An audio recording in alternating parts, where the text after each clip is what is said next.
I don't know why I keep trying. It's really not fair. Like biting the hand that feeds, being doused and all this. Um, Andrew was being like constantly crucified and just kept teaching and he wouldn't die. Pretty hero is amazing, isn't it? The apostles. Yeah, bothering me, I'm bothering my family in any way. There's this riddle I found in the Bible. I've talked about this before, and the Philistines are screwing with the king in a way, messing with him, and they're questioning his wife and conspired with his wife's maternity, her name, and has corrupted his union with his wife because they conspired with it. I get a lot of these people questioning and bothering and harassing him, but it's funny to think that he says then it'll be like so many years of war now because we've done this, and there'll be so many people dead in the world. 400 people will die for this trespass, and yeah, it was an interesting little story. You see, he said to his wife that the riddle, anyway, he was talking about the riddle to his wife, and he said it's to do with finding lots of bees who would put their hive in the belly of a dead lion. This doesn't happen in nature. It's just strange and weird poetry. Doesn't happen. So the fact that he told his wife a very obscure tale, I can explain the poetry of this tale. It's to do with the lordship that you're keeping in the king of the lordship, the body that you maintain. So if you can maintain like this kind of goatee stability of an upside down pentagram, then the belly of that thing will consume you, as you know it. It's to do with like what's the bellies of the world. But if this overall Leviathan was like a lion, then honey grows in its belly, bees grow in its belly. That's the poetry. That's under the kingly poetry, and so bees and golden things will grow in the belly of a lion, depending on the stability that people are maintaining. So things will sustain you and things won't sustain you. But that's the story he gave his wife, and it's a very strange and unique story. And when they questioned his wife, and his wife told them that, they came back to him with the answer to the riddle, him blatantly knowing that this was taken from his wife. Like I said in this other video about stolen rosaries, it's very obvious to him when you return then with the answer that you stole. And he said, there's no other way you could have gotten that answer unless you stole it from me or my family or my wife. So he knew you had trespassed by virtue of this riddle. And ironically, the tale says you would have found out the riddle if you hadn't have bothered my wife. So it is technically and explicitly to do with not screwing with him or his friends or his family, or questioning or his wife's maternity, or conspiring with his friends or family. They wouldn't even know about it. Like this is all Babylonian crap. So yeah, I do love new old riddles now. I must say they're very nice. Some good riddles. That Riddler movie was terrible. The riddles in that weren't even, they were just puns. But it's a great one. You know it yourself. You haven't really thought about it. How many men does it take to screw in a light bulb? I thought I'd get in trouble. Jesus had a kind of, not to compare myself to Jesus now, but had like a modest, humble carpenter kind of father, which is nice. But I was wondering, would I get like criticised? My dad's a spark and changes light bulbs for a living. But then the funny thing is, like, he can do that. He has no problem doing that at all on any occasion. How many men does it take to screw in a light bulb? It's to do with humility, basically. So if you're like in China, per se, and they realise very early in China that this kid causing the other kids to get like giddy goats and he's a little bit of a heater bee, they very humbly and very quickly take this child and put him on a throne and do him no harm and follow and try to listen to his advice on matters very humbly, and this is very effective. And this is yeah, so how many men does it take to screw in a light bulb? Basically because like nearly all the men, maybe, like they all have to be humble, but it doesn't take all the men, it just takes a small group. Jesus was one of these people who could do this, who could screw in a light bulb humbly. Knew it's to do with putting a man in the pyramids, the light bulb. How many men does it take to screw in the light bulb? Because there's going to be one person on the earth, only one person on the earth, as I presume. I'm not sure about that, but how many men does it take to humbly say, I'm not the guy, but we need to get this guy to Egypt and put him in. You did it to Napoleon. You got to go in. You wouldn't believe. I already know what'll happen. I imagine the walls will shift and change, and new messages will be there. It'll update the messages on the walls. They're probably very outdated messages on the walls in the pyramids. But if you put me in, I'd say they'd lots of weird stuff, cool stuff would happen. But you can't, because you have no humility. So we need like 1 or 2 men to screw in a light bulb, and none of you can do this. You can't humbly just let me say, yeah, he is the guy that needs to be the light bulb that needs to be screwed into the pyramid. He is that Lord or King. So how many men does it take? You know, you like the way Jesus, like it, like everyone does in the end. But how many men does it take to get a little team, turnpike team together, and you know, and all humility. So how many men does it take to screw in a light bulb? There's another spin off that, like how many rich men does it take to screw in a light bulb, or to stop screwing in light bulbs, because I've always had light bulbs that don't run out, but they've been selling used light bulbs. Sorry, it's a little weird thing. To keep money or keep business, how many men does it take to not have to screw in a light bulb? Like to screw in a light bulb. Yeah, so they get to see, like, because it gets competitive, you know. Somebody, they compare themselves to these people, and then it just happens in Ireland. So if you're talented in Ireland and you're intelligent in Ireland, you're more competition. You're treated as competitively in our kind of capitalist society. So if you're talented and you're intelligent, you're just competition to everyone else around you, even your friends, and not even friends and stuff. It's not competitive, but you know, it can be a bit competitive in this country. Whereas, say, if you're in England and you're like Alex Turner and you have this banging little garage band, they very humbly approach you and they're like, oh yes, we'll give you whatever you need, and they don't treat you as competition. They're like, yes, we'll give you some chord structure lessons, and we're going to get you suited up, and we're going to get you with a good manager, and we're going to get you in the right direction. And they very humbly apply their people. But like I said, in Ireland, if you're like a really young prodigal student, even your teachers are like, yeah, you little git. And like, they don't, you know, apply you. They're all very competitive about it. Why would I help you? Like, you know what I mean? There's competition, you're in my way. So that was probably one of the problems anyway that I had. There's a lot of this well, you think you're deadly? No, actually, it's the opposite. I'm the most humble. It's funny, trying to encourage people to be the most humble. I'm not humble. No, I'm not humble. No, you're the no. Surely you're more humble than I. No, you're no, clearly more humble than I.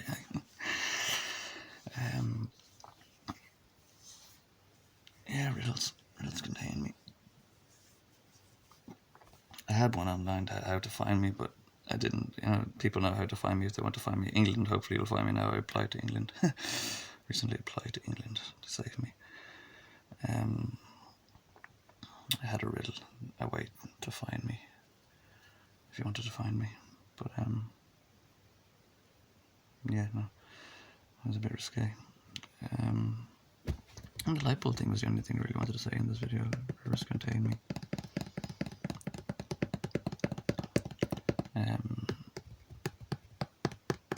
Cool Cows is like a commandment is a spin-off of the other video that I made in relation to the king and the Philistines. That was opened up for a competition by the Pope. I was the only one that got a poetry in that. Someone else always gets credited for everything I do, so the Madden family, PJ Maddens, or military, and everybody get credited for everything I do. And I get their horrible rapist murderer names, yay! And I get to go around stinking and looking like a rapist and murderer. I walk by people and they're like, the king is a tail, the king is a tail, but they hear like, hey, he's a monster date rapist, and I was like, oh, it's the most frustrating thing in the world, being like 10 years, a decade celibacy, my rosary, and the most kind and respectful person I could probably become by in life. And to be called the exact opposite. Rivers contain me. That was my 3-word riddle. Rivers contain me. And rivers contain lots of stuff, you know. Rivers contain me. There's beds in a river, you know. There's banks in a river. There's meanders. There's turns. There's a source. There's a mouth. There's loads of things. And I said it's my little nephew, 2-3 years old. And I was just like that. I say, I thought I'd exhausted, you know, what the rivers contain, you know, information, and, you know, obviously water and memories and things like this. And fish. And I was like, that is a great answer, and I thought I had them all. And he's like, fish in the river. And it was lovely. What is in a river? And I was like, that's a really good answer. And I didn't think about rivers contain fish, fishies. Yeah, genius. I might as well spill the other one. way to find me. If you suppose if you figure this riddle, you might be smart enough to find me, and then you can be Jesus, and you can be like immortal, and you'll have immortal blessings and powers, immortal everything.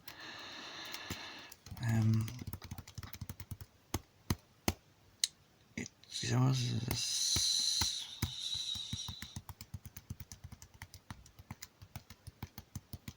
no, I won't.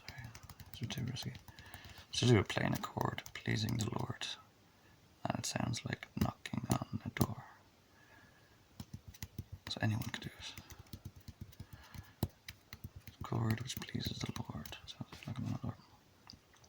Chords have a chord can technically be a dyad, and I imagine there's a lot of dyadic music in the world. And then one day a kid played a triad or something like this, and it was whoa, and the Lord was like, "Ooh, that's pleasing to the Lord." Like, "Ooh, you've hit a note there. You're getting onto something there." When they came across triads and stuff, I do love dyads. They sound lovely dyads. There's no end to them as well. There's lovely, lovely, lovely dyad selections. But triads are what we're familiar with as chords, basic chords, foundations of harmony. So that's a little hint as well there, yes. It's a numerical system that they invented. Rivers contain me. Any more fun little riddles before I go? Riddles and riddles and riddles. You want a good riddle to have lots of answers, you will have lots of available answers. So there's no really one good answer to a riddle. It's just, that's the best answer. Lots of fun. Apple of my eye, never left my side. That was one I had. The one in GoldenEye is not great, but when you make riddles, you do come up with funny, weird stuff like that. I one was the crappiest job in the world, and only you can do it. And suicide was one of the kind of potential answers someone gave me. That's not wrong, really, but it was taking a crap. It was the crappiest job in the world that only you can do. Whereas, you sit on it, but you don't take it with you. It was a chair, wasn't it? But I had a funny one like that. I can't remember. It was something to do with an ass and a donkey. Obviously, like donkey and an ass are being sit on your donkey. On his donkey. Yeah, I forget when he's on his donkey. When is he not on his ass or something? Or when is he on his ass? Something about an ass and a donkey. I told the best joke ever, I had Heaven Bellows. Pope sits around writing jokes all day in some Christian celebration, and I wrote the best one ever, so you can just give up, Frankie. Write the best one ever. Once or twice they're up there. I have no idea what they're about. It must have been some sort of like Genesis humor. I would imagine something to humor to do. Yeah, condition of life. Genesis is great. If you haven't read Genesis, it's a wonderful book. I read the Gospels. The Gospels are amazing. Gospel truth is what saves your balls. So good they told it 4 times. Couldn't get enough of it. You're going to need this in the future. Gospel truth of the matter. And Damien dipshit Rockefeller or any of the other people, you're going to need the gospel truth on the matter. Stephen. Rivers contain me, yeah, riddles. No riddles. It's time. Cool Cows Die Commanding is a good little, not riddle, but it's set out in a fun good way. I probably have to tell that a bit clearer in the future. Riddles. Apple of my eye, never left my side. Yeah, you want a lot of answers for a good riddle. Don't be too punny. So, I had one of the idea of a donkey on a Sunday with a bottle of wine was the answer. I can't remember that one. You need to drink to save the donkey. Christianity is full of drinking, it's great. Yeah, it's the essence of Christianity. Beer. Beers and breads. Not really. Beers and sushi. Alright, how many you gypsies? How many videos does it take to screw an light bulb? How many you can use? One humble person is probably, one humble man is probably the answer. And then he can, or one humble woman, excuse me, one humble anyone is probably the answer. And then it'll get trendy. Stop being envious. It's so childish to be envious. Like, I've clearly considered if I was in the opposite situation and there was some kids, I'd just be like, yeah, he's the man, he's the man. It's not even, I can even explain, and I have explained it in videos, not even that freaking amazing. Just heater bees. Once and every now and then there's a heater bee and they act different and they have different jobs. They look exactly like you. What kind of job is where you do somebody no harm and you follow their commands? Person in charge, sadly enough, I don't want to be in charge. Like, I never tell people what to do. I was a happy, servile person. This is kind of what you want, really, I suppose, to have the good belly. The good belly of the beast if it's not a greedy fucking goat. Not goats aren't greedy, obviously. No, yeah, heater bees. And you do them no harm and you do what they say. That's like what the president does, where he's like security and walking around. You do him no harm and you do what he says.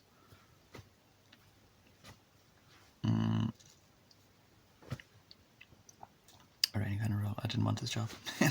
Just the most suitable man for the job, and nothing's going to change that. No matter how much I teaches and teaches and teaches, I'm only doing this so usually either suffer more or respect of the understanding that I supply to you. Or you'll stop harming me. Which is the main reason, for goodness sake.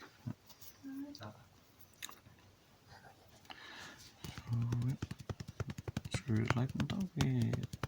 Oh, I don't think I go to Egypt, but I'm sure we could do something similar. Should we have something like that these days? We don't need to go to Egypt. But how many the questions? Neo in the chair.